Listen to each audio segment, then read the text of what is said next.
მოგესალმებით პატივცემულო ტელემაყურებლებო და რადიო მსმენელებო, დღეს სამშაბათი დღეა, საღამოს 9:30, ეთერშია სტუდია ნომერი 8, რომელსაც ტრადიციულად სამშაბათ დღეს 9:30-ზე გაუძღვები მე, თქვენი მონამორჩილი თორნიკე კივილაძე. ობიექტივის მსმენელსა და მაყურებელს მინდა შევახსენო ჩვენი სტუდიის ნომერი 557 88 55 88. თქვენ შეგიძლიათ დარეკოთ ამ მობილურის ნომერზე და დაგვისვათ თქვენთვის საინტერესო კითხვები ან გნებავთ გამოხატოთ თქვენი პოზიცია მიმდინარე მოვლენებთან დაკავშირებით როგორც საქართველოში, ასევე მის ფარგლებს გარეთ.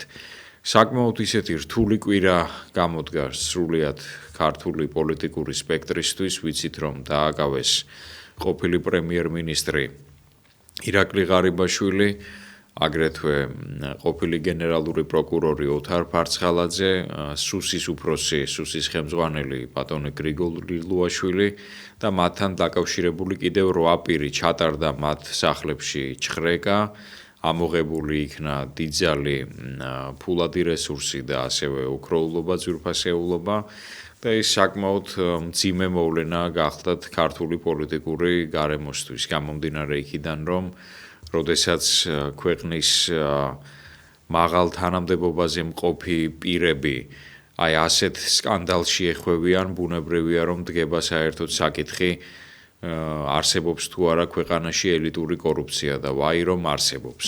ელიტურ კორუფციას რაც შეეხება, მოდით განმარტოთ რა არის ელიტური კორუფცია, შესაძლებელია ვთქვათ კორუფციას ებრძოლო მის დაბალ დონეებზე, ებრძოლო წვრილმან კორუფციას, მაგრამ ამასობაში სახელმწიფოში აღმოცენდეს ელიტარული კორუფცია, ანუ ზედა ეშელონებში განვითარდეს გარკვეული კორუფციული პროცესები. აქედან გამომდინარე, ბუნებრივია რომ ნებისმიერი ცივილური საზოგადოება, ნებისმიერი ცივილიზებული სახელმწიფო მაქსიმალურად უნდა იცადოს, რომ თანამდებობის პირებმა არ ისარგებლონ თავიანთი თანამდებობრივი მდგომარეობით, პოზიციით და არ გაეხვნენ მსგავს სკანდალებში და არ ჩაიდინონ დანაშაული, კერძოდ რაც შეეხება უსაფუძვლო გამდიდრებას, ვინაიდან ვიცით რომ არსებობს სპეციალური მუხლი, რომელიც სწორედ ამაზე არის ორიენტირებული უსაფუძვლო გამდიდრებაზე და ბუნებრივია რომ ნებისმიერი თანამდებობის პირმა, რომელიც იკავებს მაღალ თანამდებობას, არის მაღალჩინოსანი, ანგარიში უნდა გაუწიოს კანონს აუცილებლად და არ გაეხვეს ისეთ სკანდალში და ისეთ მდგომარეობაში არ აღმოჩნდეს, რომ შემდეგ საკუთარი თავის შერცხვეს. ახლა რაც შეეხება უშუალოდ საზოგადოების დამოკიდებულებას ამ საკითხისადმი. მოგახსენებთ, რომ ნებისმიერ შემთხვევაში საზოგადოების დამოკიდებულება უნდა იყოს შემდეგნაირი. ჩვენ გვახსოვს, რომ 2012 წელს, როდესაც ქართული ოცნება მოდიოდა ხელისუფლებაში, წინა საარჩევნო პერიოდში ბატონი ბიძინა ივანიშვილი ქართული ოცნების დამფუძნებელი და დღეს უკვე მისი საპატიო თავმჯდომარე უცხადებდა საზოგადოებას, რომ ასე ვთქვათ, ვერც ერთი ჩინოვნიკი, ვერც ერთი მაღალჩინოსანი ვერ გაბედავდა გამდიდრებას, უსაფუძვლო გამდიდრებას და მათი ფინანსური სარგო იქნებოდა მხოლოდ ის ხელფასი და პრემია დანამატი, რომელსაც თანამდებობის დაკავებისას, ასე ვთქვათ, მიიღებდა და თანამდებობაზე ყოფნის პერიოდში მიიღებდა ამ თანხას. მაგრამ გავიდა წლები, უკვე მე-13 წელი გადის ქართული ოცნების ხელისუფლებაში მოსვლის დღიდან და ჩვენ ვხედავთ, რომ ფაქტობრივად აი ესეთი მნიშვნელოვანი თანამდებობის მქონე პირები აი ასეთ სკანდალში ეხვევიან და ასეთი მდგომარეობა არის შექმნილი, რაც ბუნებრივია მეტყველებს იმაზე, რომ ქვეყანაში არის ელიტარული კორუფცია და ფაქტობრივად არავინ არ არის დაზღვეული იმისგან, რომ შეიძლება იგი დაიჭირონ და ამ კორუფციული, ასე ვთქვათ, გარიგებების თუ კორუფციული მოქმედებების გამო აღმოჩნდნენ ციხეში. რასაკვირველია, ახლა იბადება კითხვა იმასთან დაკავშირებით, რომ ასე ვთქვათ, როგორ ვებრძოლოთ ამ კორუფციას, რეალურად ებრძვის თუ არა ამ კორუფციას ხელისუფლება, ამასთან დაკავშირებით გარკვეული სკეპსისი, გარკვეული ეჭვი ჩნდება საზოგადოებაში, მაგრამ ნათელი არის, რომ ასე ვთქვათ, ეს პროცესი ვითარდება და ხელისუფლებამ უკვე დაიწყო გარკვეული პირების დაკავება. რასაკვირველია, საზოგადოებამ ეს ნაბიჯი უნდა მოიწონოს, მაგრამ მეორე მხრივად შევხედოთ ამ ყველაფერს, მაშინ როცა ხელისუფლება გვიმტკიცებს, რომ ის თანამდებობის პირები, რომლებიც იკავებენ მაღალ თანამდებობებს და არ აქვს მნიშვნელობა რანგით, როგორ თანამდებობებს იკავებენ, შეიძლება ეს იყოს საშუალო რგოლი, როდესაც ხელისუფლება ჩვენ გვიმტკიცებს, რომ ეს ადამიანები ძალიან პატიოსნად ირჯებიან, ძალიან სამართლიანად მიჰყვებიან კანონიკას და კანონებს. ძალიან, ასე ვთქვათ, ადეკვატურნი არიან თანამდებობაზე ყოფნის პერიოდში და როდესაც აი ასეთ სკანდალში ეხვევიან ისინი, ბუნებრივია ჩდება კითხვები იმასთან დაკავშირებით, რომ საკადრო პოლიტიკა უნდა გადაიხედოს და საკადრო პოლიტიკა არ არის იმგვარი, როგორიც ის უნდა იყოს. აქედან გამომდინარე, კითხვები მრავალია და საზოგადოება ისევ და ისევ სკეპტიკურად არის განწყობილი, საზოგადოების დიდი ნაწილი ისევ და ისევ სკეპტიკურად არის განწყობილი ხელისუფლების მიმართ.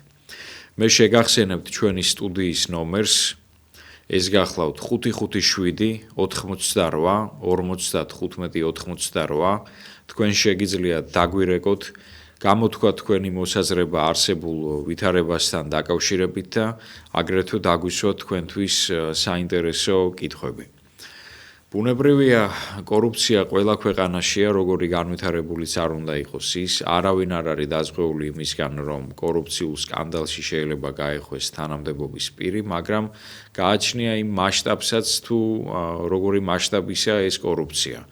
ახლა სანამ გადაცემაში შემოვიდოდი, ერთ-ერთ ჩემს უფროს მეგობართან ვსაუბრობდი იმის შესახებ, რომ უпроსტოდ ის მეუბნებოდა, რომ აი მაგალითად ანგელა მერკელი, გერმანიის ყოფილი კანცლერი, ძალიან მოგზალებულად ცხოვრობს ერთ პატარა სახლში და ასე ვთქვათ, იგი პოსტზე ყოფნის დროს უსაფუძვლოდ არ გამდიდრებულა. ეს არის მაგალითი, რა თქმა უნდა, ყველასათვის, რომ არ შეიძლება თანამდებობის ბოროტად გამოყენება. აგრეთვე მხედველობაში უნდა მივიღოთ ის, რომ თანამდებობის პირს ეზღუდება, ასე ვთქვათ, ბიზნესის წარმოების უფლება და ძალიან ხშირია შემთხვევები, როდესაც ქმნიან გარკვეულ ბიზნესებს, შემდეგ მას აფორმებენ საკუთარ ცოლზე, ძმაზე, მამაზე, სიდედრზე, ოჯახის წევრებზე და ასე შემდეგ. ესეც, რა თქმა უნდა, არის მანკიერი პრაქტიკა. ჩვენ უნდა მხედველობაში მივიღოთ, რომ როდესაც ადამიანი თანამდებობის პირია, იკავებს მაღალ თანამდებობას, მას პარალელურად ბიზნესის წარმოების, ასე ვთქვათ, უფლებები შეზღუდული უნდა ჰქონდეს. ზარია, პირდაპირ ეთერში ხართ, მობრძანდით, გისმენთ. ისმის ჩემი ხმა? დიახ, ისმის. მოგესალმებით. ბრძანეთ, ისაუბრეთ. დღეს ძალიან იმედ შემქონდა, დაღლილი ვარ ძალიან. დიახ. სულ ემოციური დღე მქონდა. ვრეკა პურის ერთ-ერთი რეგიონიდან, მე არ ვასახელებ კონკრეტულად. დიახ. ყავს 3 ვაჟიშვილი. დიახ. ადრე დავქრივდი. ჩემი ცხოვრება გავატარე პატიოსნებაში, წესიერებაში და უაღრესად მაგარ შრომაში. დიახ. ესე იგი, უფროსი შვილი არის ფსიქიკურად აშლილი და პენსიას ღებულობს 10 წლებია, 64 წლის გახდა ამასწლელი. ამ კაცმა ლიბერტი ბანკიდან გამოიტანა სქესხის საპენსიო პენსია აქვს 230 ლარი. დიახ. გამოიტანა სესხი და კიდევ მეორე სესხი, ეს საპენსიოზე გამოიტანა 2000 ლარი. 1000 მისცენ კიდევ მინისესხი ლიბერტი ბანკში ისევლე. და პენსია დაუძინეს საარსებო საშუალებას 13 ლარი. დიახ. შეკუხებული ვარ ძალიან. სტრუქტურა ჩამოშლილია. სამართალს ვერსა ვერ ვქონიო. წინ დიდი ზამთარი გველოდება. ეკონომიურად ძალიან განგრეული ვარ. არ ვიცი, მიუმართე დღეს დეპარტამენტს მიუმართე თქვენ პირდენ 30 სამუშაო დღე უნდაო და პლუს იმას საფათკვირები გამოიემატება. კი ბატონო, მე მგონია გავძლებ ამ ერთს პირველ დღეს. და დეველოდები. ესე იგი, რა ხდება იცი? ადამიანი რომ ჩდება, ჭკვიანი, ძალიან ჭკვიანი. ნახევარ ჭკვიანი, სულელი და იდიოტი. ჩდება ბუნება წარმოშობს, ესო ამას, მაგრამ ამ ხალხს არსებობის უფლება აქვს ქვეყანაში. გასცენ, მაგრამ ახლა არსებობის უფლება. და მე დედავარ და მედინარე სულია, ჩემ და გულწიო ბაძონობა. ამ თელ ქვეყანაში ასე რომ თორქერო დაუსწრელია ყველა. კომუნისტები მიწევდა რომ დაუსწრელი არცეთი ადამიანი უნდა იყო, მასალი იყო ჭკვიანი, დამნაშავეთი არ დამნაშავე, მაინც არ იყო დაუსწრელი. იმას ხელი მოუწდებოდა საავადმყოფოში წამლებთან ასევე საქმეება ჰქონდა. პური ლარიანი, პური გადიდა, ხალხო 25 კაპიკით მეტია.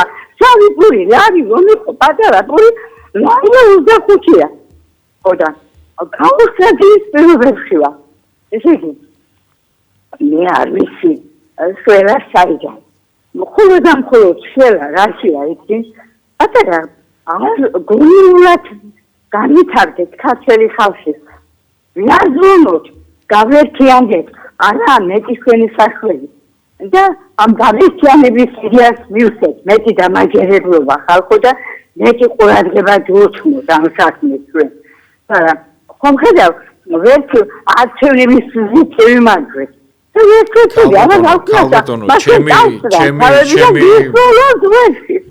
ჩემი შემოთავაზება ასეთია, ერთი წუთით მომისმინეთ თუ შეიძლება. ჩემი შემოთავაზება ასეთია თქვენ მიმართ. ის მაჟორიტარი დეპუტატობის ის მაჟორიტარი დეპუტატი, ვინც თქვენს რაიონში არის, ან ის გამგებელი, ვინც თქვენს რაიონს განაგებს, აუცილებლად დაუკავშირდით მას პირადად.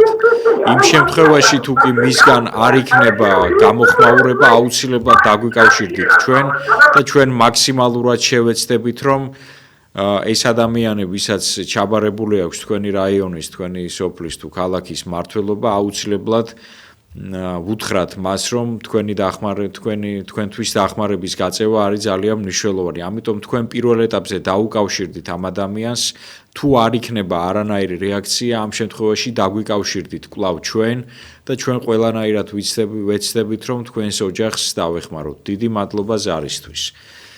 აი ასეთი მძიმე მდგომარეობა არის ქვეყანაში შექმნილი. ხალხი რეკავს იმასთან დაკავშირებით, რომ ფაქტობრივად საპენსიო სესხებით მოსახლეობას ატყავებენ. ბოდიში მომითხოვია ამ გამოთქმისთვის, მაგრამ ეს ნამდვილად ასეა, ვინაიდან საგანაკვეთო პროცენტი არის ძალიან მაღალი. მოსახლეობა იძულებულია, რომ აიღოს სესხი, ვინაიდან როდესაც გჭირდება გადაუდებელი მკურნალობა ან მედიკამენტი, ბუნებრივია იძულებული ხდები, რომ სესხი აიღო. ახლა მავანი იტყვის, რომ ადამიანი ზოგადად ბანკიდან სესხს იმის გამო იღებს, რომ თავისი საჭიროებები დაიკმაყოფილოს და მაშინ რატომ მიდისო ბანკშიო და დიდი ბოდიში მომითხოვია, ბანკი რისთვის არის შექმნილი? შექმნილი არის იმისთვის, რომ ადამიანის ელემენტარული საჭიროებების დასაკმაყოფილებლად გასცეს შესაბამისი კრედიტები, მაგრამ ეს კრედიტი ხომ არ უნდა იყოს, ასე ვთქვათ, ძალიან მაღალ პროცენტიანი. აი ამაზე დავფიქრდეთ. ზარია პირდაპირ ეთერში ხართ, მობრძანდით. გამარჯობა სტუდიამ. გამარჯობათ. ახლა უყურენ თქვენ გადაცემას და ხალხს ბევრი პრობლემები აქვს, გადაუჭრელი პრობლემები არიციან, რა ქნან, მაგრამ მაქვს ერთი რჩევა თქვენთან. დიახ. გააკეთეთ ტექნოლოგიური გადაცემები. ეს როგორ მუშაობს? აუხსენეთ საზოგადოებას და ადამიანი რო გაიგებს და მიხვდება, შეცდომებს აღარ დაუშვებს. ყველაზე წესიერი მიმართულება ეს იქნება. მადლობ ყურადღებისთვის. გასაგებია, მადლობა რჩევისთვის. დიახ, ისევ იმ საკითხს მიუბრუნდები, რომ ძალიან ბევრი მოქალაქე სამწუხაროდ ჩვენს ქვეყანაში არის სოციალურად მოწყვლადი, რაც გულისხმობს იმას, რომ ფაქტობრივად ელემენტარული სოციალურ-ეკონომიკური პირობები არ აქვს იმისთვის, რომ ელემენტარული საჭიროებები დაიკმაყოფილოს. მე ადრეც ვაცხადებდი წინა გადაცემებში, არის ასეთი მეცნიერი, ამერიკელი ფსიქოლოგი აბრაამ მასლოუ, რომელმაც შექმნა მოთხოვნილებათა პირამიდა. ამ პირამიდის პირველ ნაწილში დგას სწორედ, ასე ვთქვათ, პირველადი საჭიროებები, როგორიც არის მაგალითად კვება, სასმელი წყლის მიღება, უსაფრთხოება და ასე შემდეგ და როდესაც ეს ელემენტარული მოთხოვნილებები ადამიანს არ აქვს დაკმაყოფილებული, არანაირ ასე ვთქვათ სიახლეს ახლა მე არ ვამბობ ბუნებრივია, უბრალოდ მარტივ ჭეშმარიტებას შეგახსენებთ, ეს ადამიანი არის სოციალურად მოწყვლადი და მას არ შეუძლია რომ სხვა მოთხოვნებზე და სხვა მოთხოვნილებებზე იფიქროს. ზარია პირდაპირ ეთერში ხართ მობრძანდით.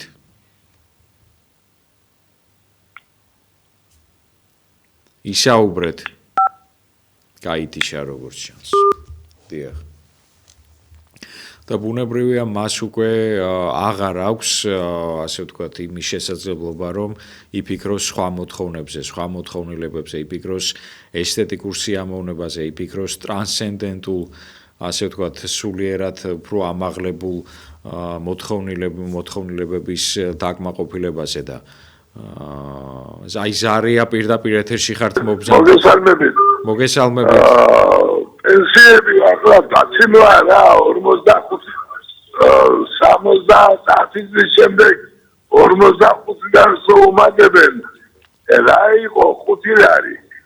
ან 70-დან რამდენია 20 ლარს უმატებენ 25. ამდენი მილიონები წერია სკოლაში და რა minimum 50 ლარი მაინც უნდა იყოს.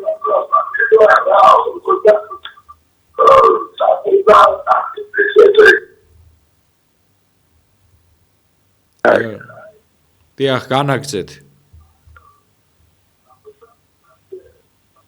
ისაუბრეთ ბატონო. ხო და არის რა სოციალური ქვეყანა ჩვენი დემოკრატიული სოციალური და ამას ისმას სოციალური ვერ გამიგია. ეგარია. კი ბატონო. ჩვენ კონსტიტუციაში, მოქმედ კონსტიტუციაში გვიწერია რომ ნამდვილად ასე ვთქვათ, უნდა შევქმნათ სოციალური სახელმწიფო. სოციალური სახელმწიფო არ მოიაზრებს მაინც და მაინც თქვათ სოციალისტურ წყობაზე დაფუძნებას სახელმწიფო. შეიძლება სახელმწიფო იყოს კაპიტალისტური, მაგრამ მას ჰქონდეს სოციალური პროგრამები.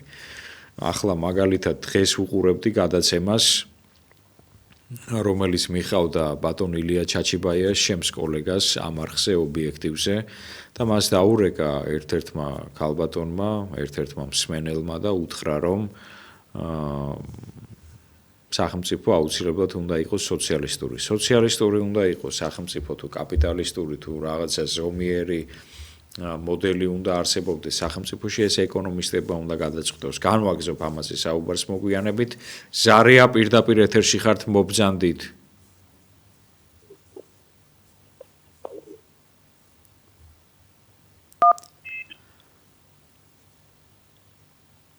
ისაუბრეთ. გაითიშა. დიახ. კაპიტალისტური სახელმწიფო თავის თავში არ გულისხმობს მხოლოდ იმას, რომ ყველას კონდეს კერძო საკუთრება და კაპიტალისტური პრინციპები იყოს გატარებული სახელმწიფოში. ის ასევე გულისხმობს იმას, რომ არსებობდეს გარკვეული სოციალური პროგრამები, მაგალითად სოციალური პროგრამები ჯანდაცვის მიმართულებით, სოციალური პროგრამები განათლების მიმართულებით, სახელმწიფო სუბსიდიები, ასე ვთქვათ, სოფლის მეურნეობის და სხვა დარგების განვითარებისათვის და ასე შემდეგ. მაგრამ ყველანი ვთანხმდებით იმაზე, რომ ჩვენ აუცილებლად უნდა შევქმნათ სოციალური სახელმწიფო.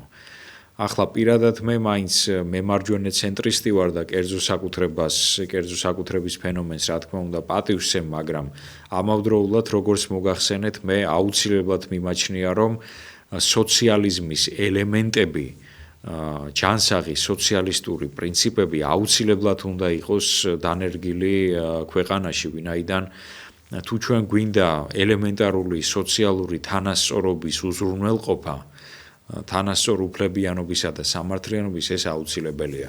ზარია პირდაპირ ეთერში ხართ, მოგბრძანდით. გამარჯობათ. მოგესალმებით. მოგესალმებით ბატონო, დიდი პატივისცემით. დიდი მადლობა, მოგესალმებით ქალბატონო. არ ვიცი საიდან დავიწყო, არ ვიცი. ზაფხული ისე გავატარე, დიდი ბოდიში მოხდი და დიდი სირცხულით ვამბობ ამას, მაგრამ 1 კილო ხილი არ მიყიდია. დიახ. საზამთრო არ გამიჭრია, სახში არ გამიჭრია საზამთრო ხალხო. არ ვიცი, ეხლა ეს 20 ლარი, ეს ხო მასხარად აგდება, ეს ხო საწოდაობა არის. მე 10-ში ვიღებ პენსიას და დღეს უკვე 20 ლარი ყველაფერს გადავიხდი ხოლმე კომუნალურს.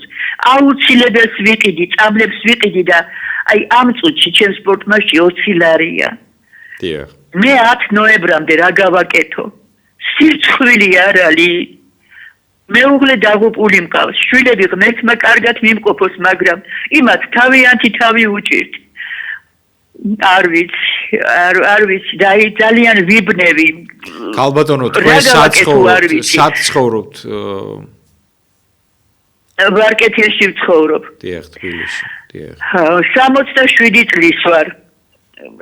ზოგი 75 წლისა ღმერთმა კარგად ამყოფოთ მუშაობენ. მე არ მიწყობს ჯანმრთელობა ხელს.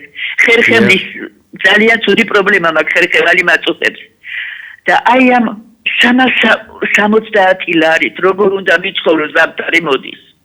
ალბათონო, ერთ კითხვას დაგისვავთ, თუ შეიძლება, რა თქმა უნდა, შევდივარ თქვენ მდგომარეობაში და სრულად ვიზიარებ იმ მდგომარეობას, რომელშიც ახლა თქვენ იმყოფებით და გული შემტკივა და მოსურნევა რომ დაგეხმაროთ და რა მაინტერესებს, იცით, აი მთავრობისთვის თუ მიგიმართავთ პირადად, აი თქვათ ვარკეთილის გამგებლისთვის ან იმ დაწესებულებისთვის ყოველთვის მწვენია და მერიდება არ მიმართავია საქმე აი მე ვფიქრობ რომ ეხა არ ვიცი მე რამდენად იქნება დადებითი პასუხი მაგრამ უბრალოდ ერთი რამ მინდა გაითვალისწინოთ ხალბატონო რომ ის ბიუჯეტი რომელიც აქვს მთავრობას ეს ხალხის ფულია და ხალხზე უნდა გადანაწილდეს თქვენ გაქვთ სრულიად ლეგიტიმური კანონიერი უფლება რომ მიმართოთ მათ და უთხრათ რომ ასეთ მდგომარეობაში იმყოფებით და ელემენტარული ასე ვთქვათ დახმარება გჭირდებათ აუცილებლად უნდა მიმართოთ სწორად გამიგეთ და იმ შემთხვევაში თუ მათგან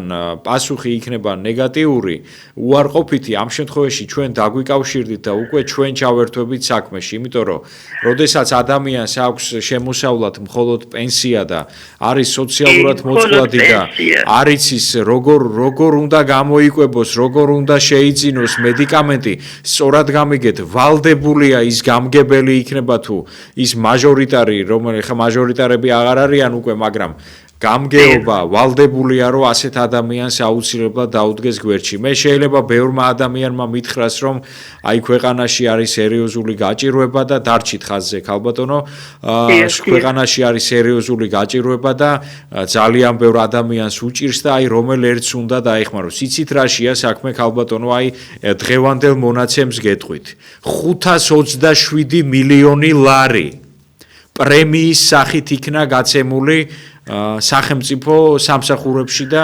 მთავრობაში მომუშავე ადამიანებზე. ეს არის ნახევარ მილიარდზე მეტი, 527 მილიონი ლარი. და მაშინ, როდესაც ადამიანს საფულეში დარჩენილი აქვს მხოლოდ 20 ლარი 10 ნოემბრამდე, ბუნებრივია რომ აი ასეთ პირობებში იმის თქმა რომ ბიუჯეტში ფული არ არის, ეს არის დანაშაული. მაშინ რატომ ეძლევათ პრემია დანამატები და აი თქვენ ახსენეთ პენსიები, ხალბატონო რაღაც 20 ლარით მოიმატაო და ძალიან მცირე რაოდენობითო.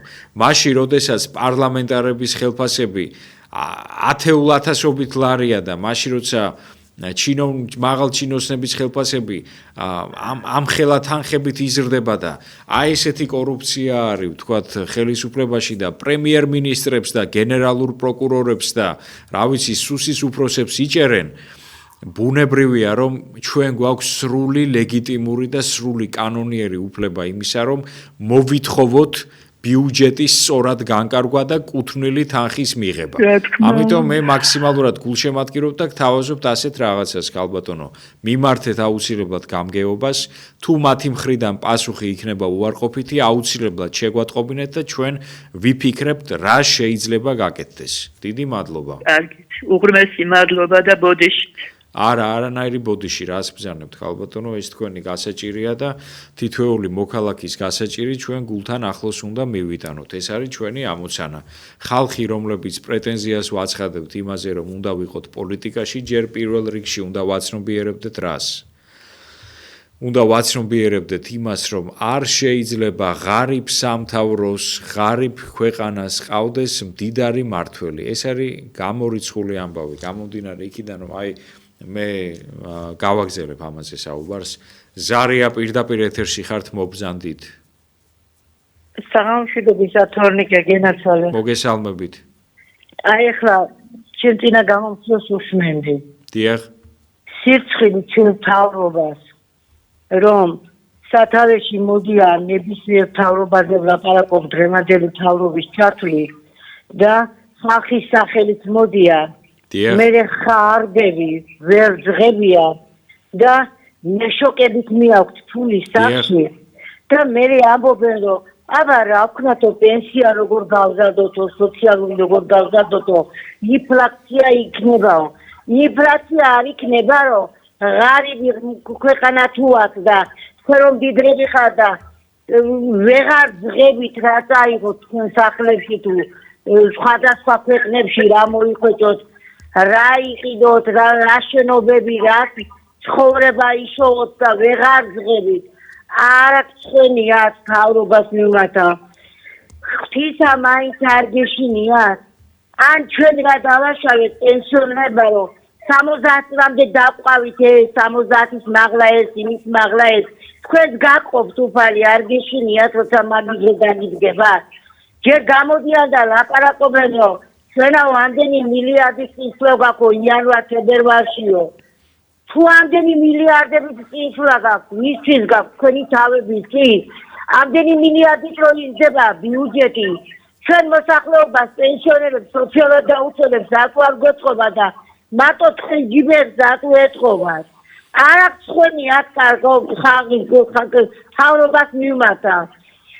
მე სული მექნება ასეთი რომ მთელი პენსიონერები და მთელი საქართველოს მოსახლეობა გამოვიდეს და მიადგეს ამ რა უწოდო აღარც სიტყვის მარაგი არ აკოფნი. ხალხი ისავრისო, სიღარიბეო დავამარცხეთო. ერთი ვეპატიჟებით ჩვენ რომელიც იმალის სიღარიბე დამარცხდა. ვეპატიჟები ნეჩემ სახში მოვიდეს ერთი კობახიძე და მთელი თავრობის შემადგენლობა და დაიგებენ როგორი სიღარიბეა დამარცხებული და რამდენი ჩემნაირია. რამდენი ჩემნაირი სისხლი არა აქვს დათო.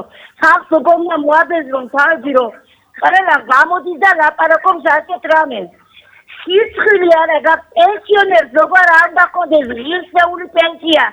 უნამუშო მთავრობა ხართ და თქვენ გინდათ კიდე რომ სათავეში იყოს. რაში ხდება თქვენაირი მთავრობა მოსახლეობას და ჩვენაირ გაკიდებულ ღარიბ ენას. მადლობა მოსმენია. მადლობა ქალბატონო პოზიციის გამოხატვისთვის.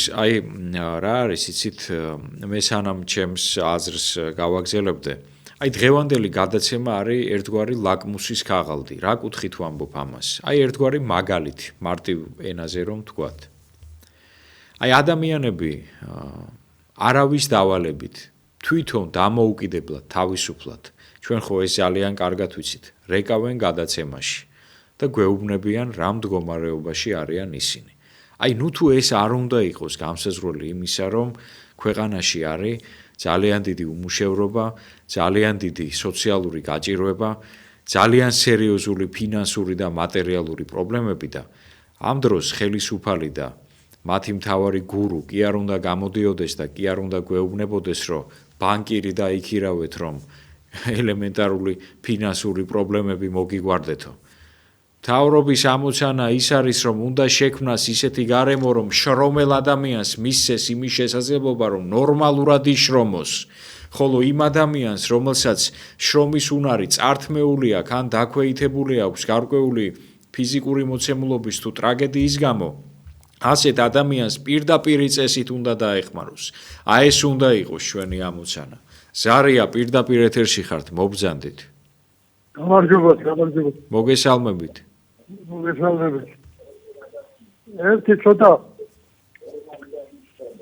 იუმორისტული კითხვა მინდა გამოურიო. დიახ. ჩვენ საუბარში. ეხლა ერთი ეს გაზულუქებული პოლიციელები რო არიან, ვეღარ ინძრევიან, ხალხი აღარ ეტევიან. 100 პოლიციელი რო აწოდო დღეს შეადარო ნიშა სააკაშვილის დროს სვარტი ბიჭები რო იყვნენ 100-ის პატრული რამდენი სხვაობა იქნება თუ იცით მაგათ წოდაში რამდენი სხვაობა იქნება არ ვიცი ვერ გეტყვით მინიმუმ ორჯერ მეტი ალბათ ნამუსი არა კოლეფარე გორები ყველაფერს და გამოდიან ახალ საერთო საუბრად შეგიდეთ კარგით, გასაგებია ბატონო. რა თქმა უნდა, ეხლა როცა პოლიციელზე არის საუბარი, პოლიციელი ფორმაში უნდა იყოს და არ შეიძლება რომ გარკვეული, ასე ვთქვათ, გაბარიტები ჰქონდეს ისეთი, რომ ვერ შეძლოს თავისი საქმის შეეროვნა შესრულება და ყველა მთავრობის პირობებში არსებობს ღირსეული და უღირსი პოლიციელი. ეხლა მე ამაზე საუბარს არ დავიწყებ. ჩემთვის პოლიციელი არის ის ადამიანი, ყოველ შემთხვევაში იდეალი პოლიციელისა არის ის ადამიანი, რომელიც კანონს ემორჩილება და ყველაფერს აკეთებს იმისთვის, რომ წესრიგი დაიცვას და თავადაც ფორმაში იყოს და ადამიანი გადაარჩინოს და წესრიგი დაიცვას და აქედან გამომდინარე ყველა სისტემაში არიან ღირსეული და უღირსი პოლიციელები. ზარია მობრძანდით პირდაპირ ეთერში ხართ. გამარჯობათ. მოგესალმებით. ერთი რა მინდა რა შეკითხვა მინდა რა რომ დაგისვათ რა. დიახ. მე ვარ სოციალურად დაუცველი და პენსიონერი. დიახ. 57 წლის. დიახ. დანაზოგი მაქვს საპენსიოს, როცა ვმუშაობდი ხომიკაურნე საპენსიოს. დიახ. 6400 ლარი. დიახ. დანაზოგი. რატო არ გვაძლევენ ჩვენ იმ თანხას 65 წელს, რატო მალოდიანენ იქნე მე იმ 65 წლამდე არ ავწოცვლომ და შერი უყდები კაცო. არ მუშაობ არაფერი, ხო აღარ მუშაობ, მოვატყობი კაცი ვარ. რატო უნდა გამოიყენო ხალხის ფული ამ ყაჩაღებმა? კი ბატონო. ხალხო ადექით. ყველამ გაიღვიძეთ და ყველამ მოვითხოვოთ ჩვენი დანაზოგი. გეთანხმებით ბატონო, დიდი მადლობა და გისურვებთ სიკეთეს, რა თქმა უნდა.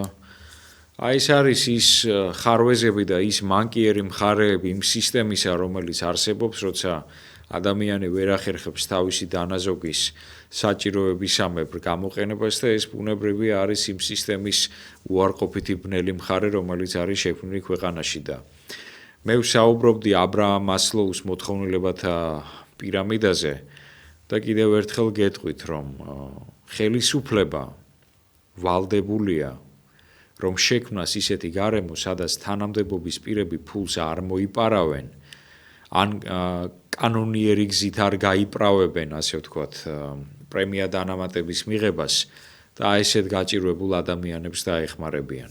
ზარია პირდაპირ ეთერში ხართ, მობრძანდით. სამშვიდობისა, ბატონო თორნიკე, სამშვიდობისა. მოგესალმებით. რატომღაც აი კომუნისტურ წყობას ბევრი მთავრობაში მყოფი ისაუბრეთ ძალიან ბატონო. ხშირად მოიხსენიებენ კომუნისტებს ძალიან ბევრი კარგი ჰქონდათ, ძალიან თუნდაც სოციალური მდგომარეობა. რა თქმა უნდა. სოფლები აჟრიამულებული იყო საქონელი, იყო მოსავალი, იყო დოვლათი. ეხლა ყველა რატომაც ნასწავლია, ყველა გარბის თბილისში ეს პრემიერ-მინისტრი კიდე რაღაცა გამოდის რაღაცას განათლების იმას ლაპარაკობს ესია, რატო საცა გაჭირვება პრემიერ-მინისტრი რატო იქ არ არის? უნდა სოფელი ავიღოთ. მოვიდნენ და თქვა სოფელში აი რა უნდა გავაკეთოთ. გაცლილია სოფლები. დოვლათი შეიქმნა, თუ უნდა გავიჩინოთ საქონელი, თუ გინდა მინდორი რაღაცა. რატო პრემიერ-მინისტრი რატო არ მოგზანდება და გაიკეთოს გალუსტიკი და დადგეს სოფლის ცენტრი და აუხსნას ხალხს. დაცარიელებულია სოფლები. გაუბედურებულია, საქონელს ვეღარ ნახავთ. არავის გლეხს საქონელი არ აქვს. ადრე 67 წლის კაცი ვარ, სამცე იყო სოფელი, ხვარი, ძროხა, მოსავალი. ერთი პატარა სოფლიდან ვარ, მცხეთის რაიონიდან. კილომეტრზე ეყარა სიმინდი, ხორბალი. დოვლათი იყო, ხალხი ჟრიამულობდა. არ იყო ძალიან ნასწავლი ხალხი, მაგრამ დოვლათი იყო. იყო ნასწავლები, რომელსაც სწავლობდა თვითონ მიდიოდნენ. პრემიერ-მინისტრი არ უნდა ისეთი გამოვიდეს, მაინდა-მაინც ყველა უნდა მიიღოს განათლება, ყველა უნდა იყოს გენიოსები. ვიღაცა უყურებს მწყერს, ვიღაცა კოსმონავტი, ვიღაცა ექიმი, ვიღაცა გლეხი, რაღაცა დოვლათი გქონდეს. არ შეიძლება ესეთი ახლის მართვა. აი ესეთი ამბავია, რაღაც დოვლათი სოფელს უნდა მიხედოს პირველ რიგში. მოვიდეს სოფელში და აგვიხსნას, თუ გინდა ბიზინა. თუ გინდა ბიზინა, აგვიხსნას რა უნდა 14 წელიწადი არ არის შობადობა, გაიქცა საქართველო, აღარავინ აღარ დაწვა. დავით მოხუცები. სადამის უნდა გვარიგოს პრემიერ-მინისტრი ყვა ტრიბუნიდან. მაგაზე მეტი ყვა უბრალოდ გლეხსაც აქვს. უღრმესი მადლობა ბატონო ამ პოზიციისთვის, მე სრულად გეთანხმებით. ჯერ პირველ რიგში ჩემ პოზიციას გაგიმხელთ განათლებასთან დაკავშირებით. მე მაგალითად ძალიან დიდი სურვილი მაქვს და ძალიან ვარ მოსურნე იმისა, რომ გლეხმაც მიიღოს უმაღლესი განათლება, სოფელში მცხოვრებმა, რიგითმა მოსწავლემ უმაღლესი განათლება მიიღოს, მაგრამ რისი თქმა მინდა იცით? უმაღლესი განათლების მიღება არ ნიშნავს მხოლოდ და მხოლოდ მაინც და მაინც იმას, რომ იმ პროფესიით უნდა დასაქმდე. კი, გასაგებია, რომ სასურველია ეს ასე მოხდეს, მაგრამ უმაღლესი განათლების მიღება უპირველეს ყოვლისა ინტელექტუალური და სულიერი განვითარებისთვის არის მნიშვნელოვანი. და უმაღლესი განათლების მიღება არ გამორიცხავს იმას, რომ მომავალში გლეხი გახდე, მასწავლებელი, რიგითი მშრომელი, რიგითი მუშა. ეხლა ისეთი ტენდენცია არის ქვეყანაში ამბობენ, რომ აი რად გვინდა ამდენი განათლებული ადამიანი, რად გვინდა ამდენი უმაღლეს დამთავრებული ადამიანი, ვერ საქმდებიან, ჩვენ გვჭირდება, ჩვენ სახელმწიფო სჭირდება, რომ რაც შეიძლება მეტმა ადამიანმა მიიღოს უმაღლესი განათლებაც და პროფესიული განათლებაც. დიახ, უნდა ვიყოთ მაქსიმალისტები. დიახ, უნდა მივცეთ ჩვენ შესაძლებლობა ჩვენს მოსწავლეებს, ჩვენ სტუდენტებს, რომ მაქსიმალურად კარგი განათლება მიიღონ, იმიტომ რომ დღეს განათლების ეპოქაა და რაში გეთანხმებით კიდევ ბატონო. სოფელი არის დაცლილი.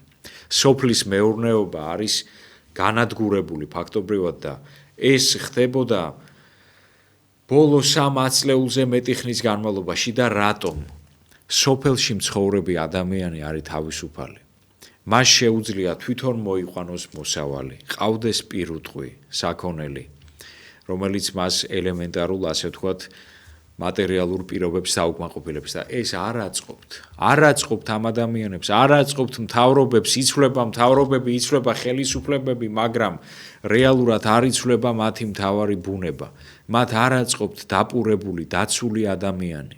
არ აწყობთ. ვინაიდან დაპურებულ და დაცულ ადამიანს უჩნდება უფრო მაღალი მოთხოვნები, უფრო მაღალი მოთხოვნილებები, გამომდინარე იქიდან, რომ მას სურს, რომ გარდა იმისა, რომ დაპურებულია, დაცულია, სამართლიანობა იყოს ქვეყანაში, ღირსეული ადამიანები მართავდნენ სახელმწიფოს, თავადაც იყვნენ ჩართულნი ამ მართვის პროცესში, მაგრამ როდესაც ვაირომ ჩვენ დასაუბედუროთ, კლანური მმართველობაა და მხოლოდ ასე ვთქვათ, გარკვეული კლანების ხელში არის ჩავარდნილი ხელისუფლება, ვაირომ მათ არ სურთ თავისუფალი მოქალაქე და ვაირომ მათ არ სურთ დაცული და განათლებული და დაპურებული მოქალაქე. აი ეს არის ის რეალობა, რომელშიც ჩვენ ცხოვრობთ. ზარია პირდაპირ ეთერში ხართ, მოგზანდით.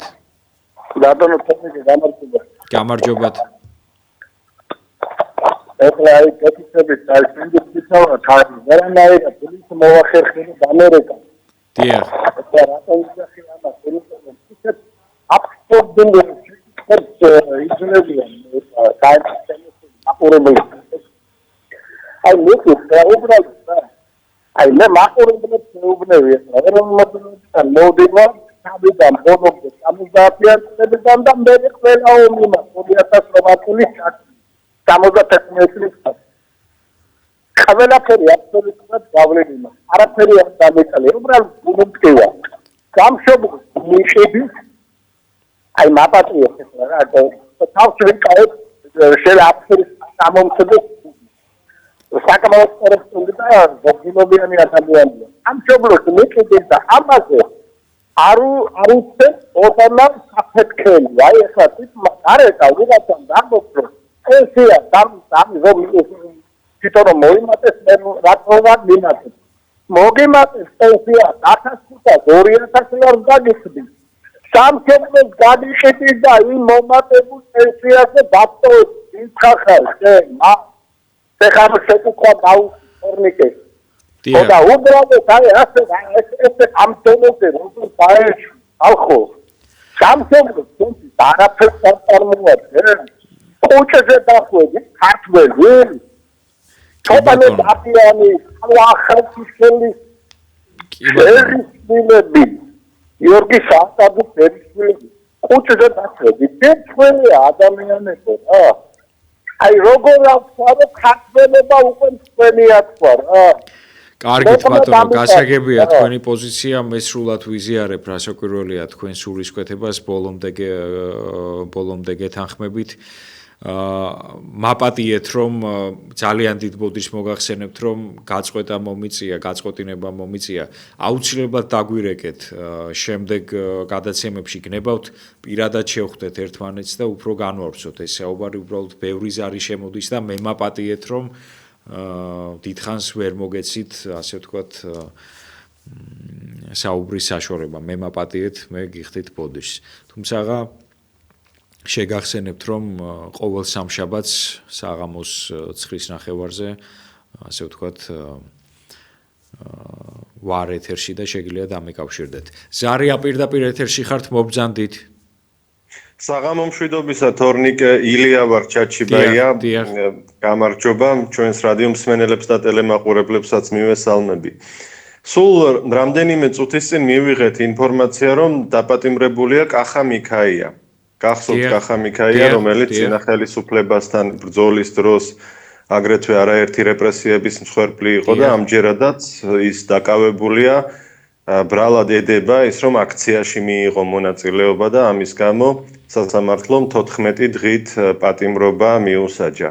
პირველ რიგში მე როგორც კახა მიქაიას თანამებრძოლი შეშფოთებული ვარ ამის გამო ძალიან შეწუხებული ვარ მინდა ბატონ კახას და მის ოჯახს სოლიდარობა გამოუცხადო არ შემეძლო ახლა არ დამერეკა და ამის შესახებ არ მეთქვა იმიტომ რომ ჩვენ მართლა დიდი ბრძოლა და დიდი გზა გავიარეთ ერთად ძალიან ვწუხვარ რომ ქვეყანაში იმდენად მძიმე ვითარებაა რომ ამ რეპრესიული და დიქტატორული კანონებით უკვე მოქალაქეებს მებრძოლ ადამიანებს აპატიმრებენ მხოლოდ იმის გამო რომ ის აქციაზე მივიდა ან აქციას დაესწრო და ეს მორიგი შემთხვევა გვაქვს ამჯერადაც კახა მიქაიას მაინც ვერავინ ვერ დააბრალებს რომ ის ან ნაციონალური მოძრაობის მომხრეა ან ვინმეს მომხრეა სეპარტიული ადამიანია და თავისი პროტესტის გამოსახატად იყო ერთ-ერთ აქციაზე და სწორედ ამას ედავებიან ამის გამო სასამართლომ მოკლედ დააპატიმრა და 14 დღიანი ციხე ასე ვთქვათ მიუსაჯა კახა მიქაიას და ეს არ ხდებოდა სამწუხაროდ